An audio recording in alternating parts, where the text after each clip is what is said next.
Hey, what's going on, hoes? Welcome back to VJ's Movie Time. Thanks for subscribing, thanks for the likes, thanks for the shares, and I hope you had a good time watching me review all these movies. I've done action films, we've done comedies, we've done abstract things. But today, we're going to do a movie by Darren Aronofsky. Yeah, that guy did a weird movie called The Fountain. He did another weird movie called Pi. And this movie is not really weird, but it's sad. It takes you to the world of professional wrestling, particularly what happens to a wrestler when it gets old. Sometimes it's sad, sometimes it's not. But this is one of those sad stories, all right?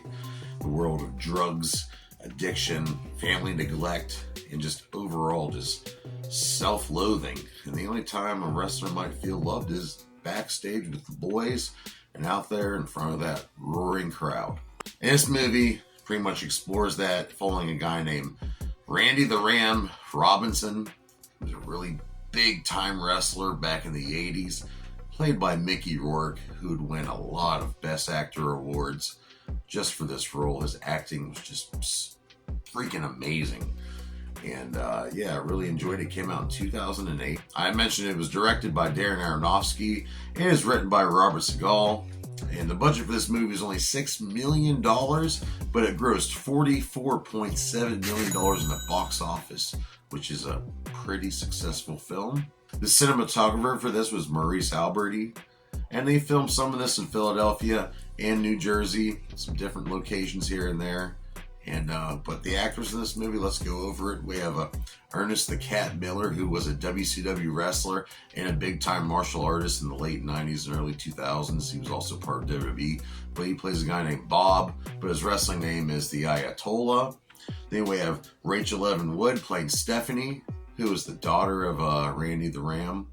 Marissa Tomei, beautiful, talented actress, love her in everything she's ever done, playing Pam/Cassidy. She's a stripper.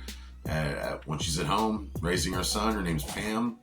When she's at work, her name's Cassidy, and she's aging too. She's not really at the age where, you know, I hate to say it, a lot of these guys at the strip clubs, they want to say younger girls. I know it's fucked up. I like me a nice cougar. I'd be hitting her up. Oh, no problem at all. Give me a lap dance here. But yeah, she's starting to feel old and useless, just like Randy the Ram, who's played by, like I said earlier, Mickey Rourke.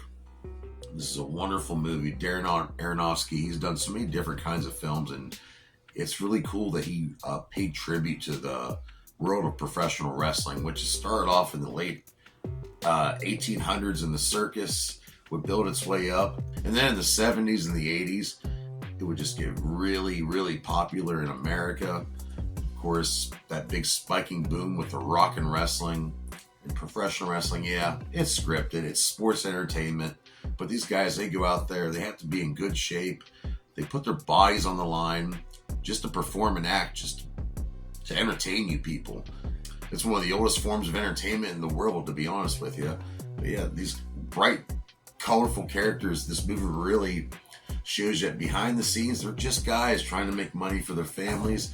And yeah, some of them do fall into some really bad addictions and fallouts with their own family members. I do not think this film is trying to say that all wrestlers end up in this route, because they do not. Fortunately, they do not. But there have been some really sad cases, and this movie will make you really sad, especially when he's trying to reconnect with his daughter that he's barely seen her entire life. And just to see what he goes through, he has a heart attack. And but you're probably wondering, are these real wrestlers in this movie? Darren Aronofsky wanted real wrestlers, real backstage stuff, and it's legit. These guys are all workers, they're all pro wrestlers, they're all trained, and I have a list of all the ones that actually joined in the movies here. Greek God Papadone, member of Drop Toll Hold Daily, love that guy. Nigel McGuinness, you can see him in it. Claudio Castagnoli, also known as Cesaro when he was in WWE. Jay Lethal, Devin Moore, Johnny Valiant, L.A. Smooth, John Zandig, JCW legend Necro Butcher, and of course Ron Killings. Mickey Rourke would go to be trained by Alpha Aronofsky, who's a part of the Aronofsky family, of course, legendary. He put on 27 pounds of muscle. Originally, they wanted Nicolas Cage to tackle this role, in which Nicolas Cage almost took, but he wasn't down to go to the gym and get in shape and add on all that muscle like Mickey Rourke did.